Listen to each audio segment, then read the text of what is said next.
Buenos días, buenas tardes, buenas noches.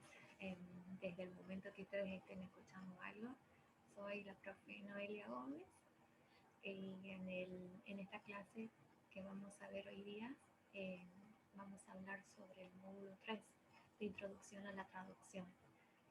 Eh, Les quiero aclarar antes de que comencemos y vayamos de lleno que eh, saben que en cualquier momento ustedes me pueden pedir consultas extras y no tendría ningún inconveniente de hacerlo. Solo ustedes manden un mensaje por la plataforma y solamente pidan o pregunten, profe, ¿es posible tal día, tal hora tener una clase de consulta? Y no tendría ningún problema. Solamente que acordemos y la idea es que ustedes vean y entiendan todos los temas de la mejor manera, ¿sí? Así que no había problema.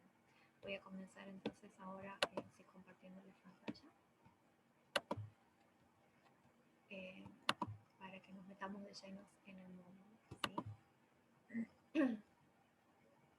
En este módulo, en el módulo 3 de Introducción a la Traducción, vimos más que nada, y bueno, ahora sí voy a hablar un poquito en inglés, de lo que sería the style, the register, and dialect, and some stages in the reading and, and the meaning of the words at the time of translating.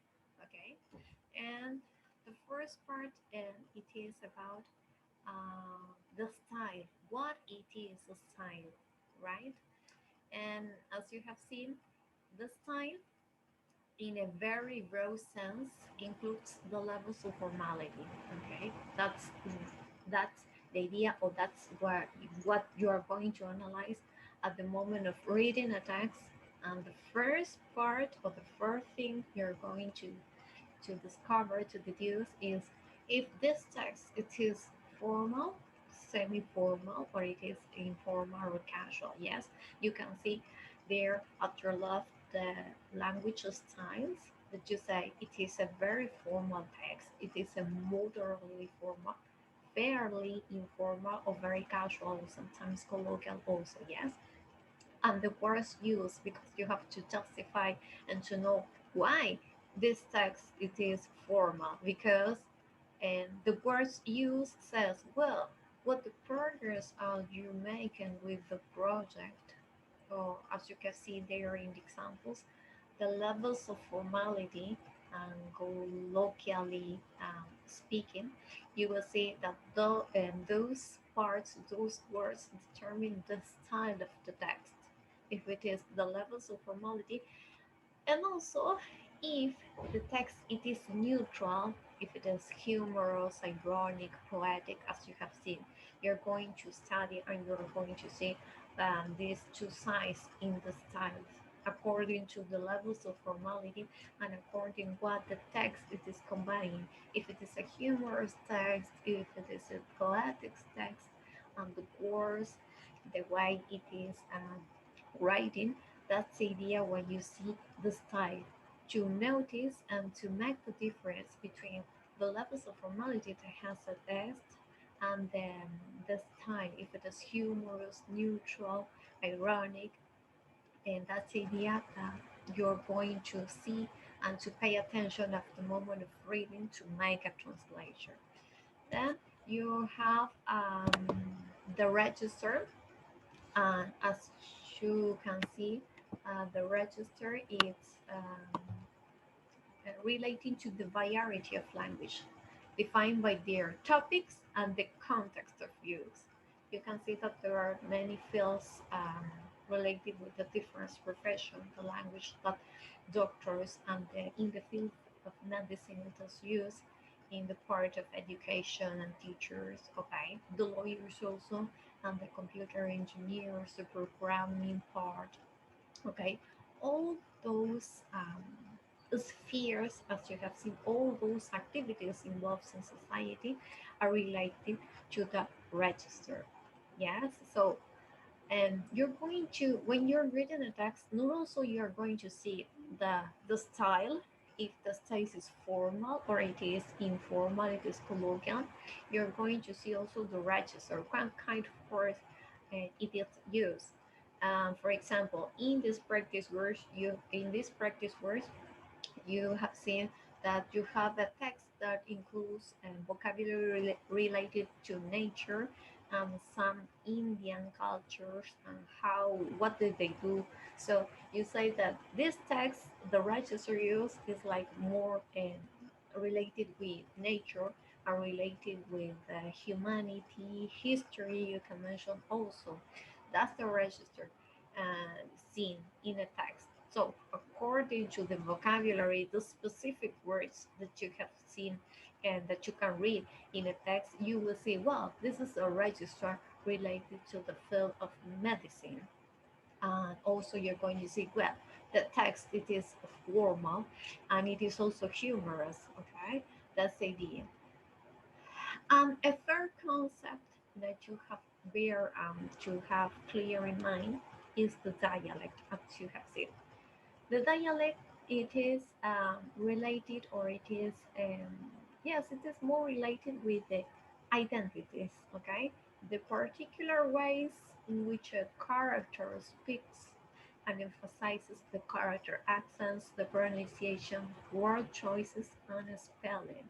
Okay, and there are many varieties, okay, of the Spanish language, for example, or the dialects, because it's not the same, or you know that it's not the same the Spanish that speakers from Buenos Aires use, and the accents and the words, okay, the ones from San Luis, or maybe the ones from here, Tucumán or Salta, okay? According to the different regions of the country, to the different cities, you will see there are some features that are characteristic, it's part of the identity of the society and the people.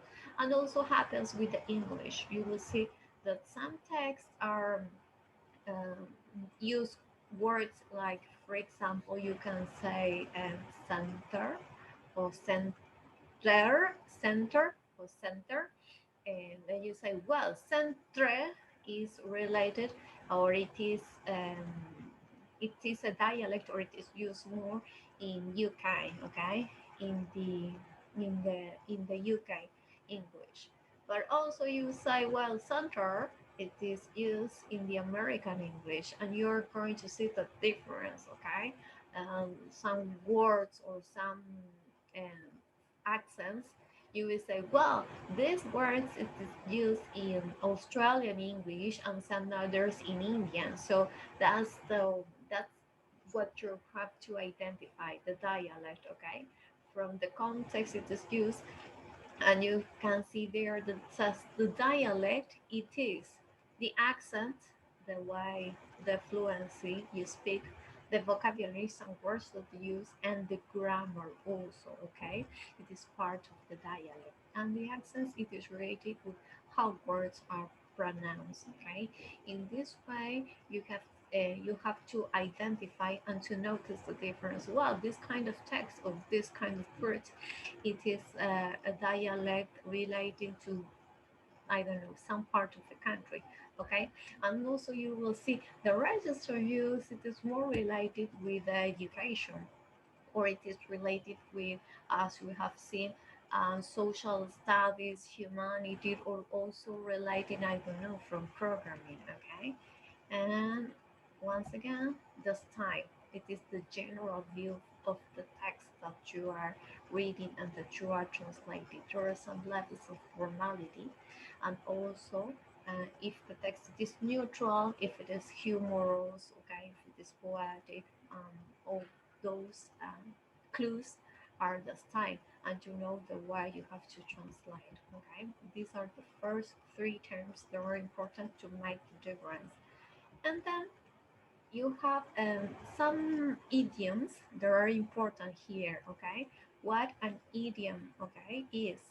And you say that it is a phrase or a group of words that has a specific idea that is different from its direct or the literal meaning, okay? You have seen that some words they're very used together, and there are idioms, okay, are also used in this way. For example, studying idioms is important in learning the conversational English, okay, and it is also related with the dialects. There might be a pop quiz, so stay on your toes, okay? And you will say, what? What does it mean to stay on your toes, okay? So in that way, it is important for you to notice or to know about the idioms, okay? Because they are more used, you can say, in colloquial English also, okay? And there are examples on your left that says there are words, okay, used together, okay. For example, pull strings, okay. If you separate the words, you will have meanings, so what it is pull and what it is string. But when you put it together, you will notice that the mm, the meaning at the moment of translated it is other, okay. So you have some examples there: pool strings, a life of its own, bob war, back in the day. All these kind of phrases are idioms, and it is important to notice and to know what it is the meaning, what they transmit, in order to communicate and to make a better translation, okay. And then you have the collocations. These kind of words or terms sometimes are confused when you say, well, the dialects, and within the dialects you will have some idioms, what idioms are, and also the collocations that you say word partnerships, a word that commonly used together by native speaker. It is a word plus another word that the result it is a collocation. And you have some collocations with phrases like crystal, clear, good, enough, best, possible, safe and sound, neat and tidy, best ever, sick and tired, okay? And also and you have seen in the example on your right, adverbs plus adverbs. You will see that collocations you can find verbs plus adverbs, adjective plus adverbs, adjective plus nouns, or noun plus nouns. There are always this word used together. That's the idea with the collocation. The words are used together. Okay, quite enough, right now, pretty well, and that's the idea here, to notice the difference and to know and that within some dialects or in the language in the text that you can find and you can translate, there will be some idioms, okay, words specific with the specific idea that it's very different. So words together that has a meaning different from the words separated, okay. And also this collocation, words that are used together, there it is part of the, the day or the text, you can see. You have some other examples, as I have mentioned, adverbs plus verb, strongly argue, strongly condemn, strongly deny, or adverb plus adjective. In this case, you have deeply, deeply worried, deeply unhappy, deeply regret. Okay, so this kind of words generally are used together, or you are going to find it together. But the idea here is to see the difference. Okay, the what a style is, what a register is, what um, um, sorry, what a dialect is, a collocation, and some idioms, okay, to see the difference. Because when you are translating, these kind of concepts are very important in order to make a better translation, okay. And that's the idea why I was saying a better translation, okay. This is an example and I'm going to say in Spanish, okay. Un traductor tiene que conseguir transmitir la esencia del texto original pero adaptado a la cultura del país de destino. Por esto es importante que ustedes tengan en cuenta la diferencia que existe entre todos estos conceptos. El estilo que puede tener el texto, la palabra, el tipo de registro, a qué campo pertenece y también si es un dialecto, si es un idioma, ¿sí? Si es algo coloquial muy usado en la propia lengua, de acuerdo a las diferentes regiones y hacia dónde van, ¿sí? Porque pueden aparecer estos errores de traducción que a veces son graciosos, pero que sí son importantes porque la traducción de repente se la está haciendo demasiado literal o no se está teniendo en cuenta justamente todas estas cosas que estaba mencionando en el módulo, qué tipo de dialecto es, a dónde está dirigido, y si son de repente expresiones idiomáticas o algo muy propio quizás de la comunidad o de este tipo de textos, ¿sí? Por ejemplo, ven acá ustedes tienen en un menú que está la palabra revueltos, revueltos de ajetes y gambas, y la traducción que ustedes tienen se fijan inemes, ¿ok?